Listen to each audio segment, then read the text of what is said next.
Well, let's talk once again to Professor of Law at the University of Columbia in New York at the School of Advanced Studies and Social Sciences here in Paris, Bernard Harcourt, who's with us as well.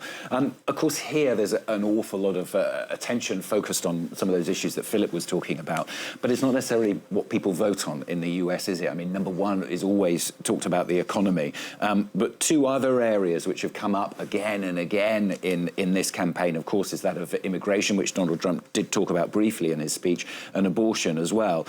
What do you think it means for both of those key issues? Because both of those are going to really, have really played with the American public during the campaign and will continue to do so. Right.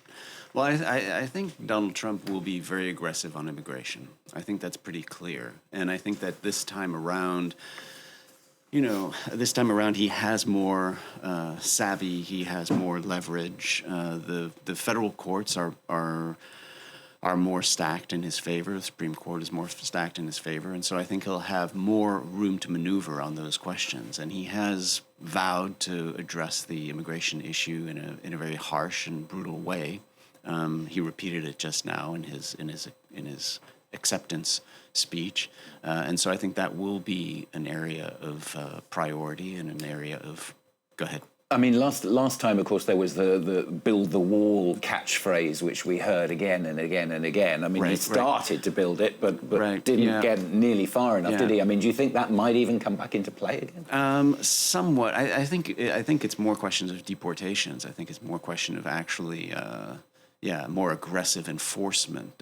I mean, last time it was really the Muslim ban was the big effort at the beginning of his presidency in 2016. It was the Muslim ban, which got then slowed down because the federal courts were more progressive at the time, and so it ended up at the United States Supreme Court on a couple of occasions. So that slowed it down. But I think that and that was an effort to kind of close the border to persons from 7 predominantly Muslim countries.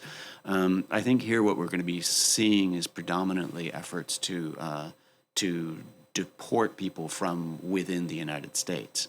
So I really expect it's going to be much more of a law enforcement effort that's going to be taking place there.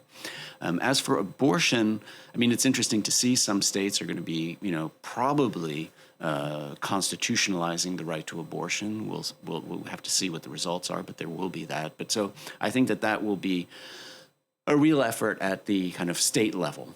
It's possible that if the Republicans have the Senate and have the House, that they will try to pass some kind of federal ban on abortion, and if they get extremely aggressive and get rid of the filibuster, they would be able to do that.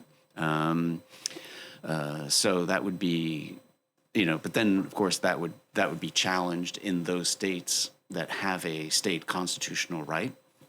So I imagine that what we're going to see is real battlegrounds on the state level on that front. Yeah, you don't think Donald Trump would try to intervene or change the balance of power, of course, in the Supreme Court, which comes into play once again to try and make those regulations against abortion stronger?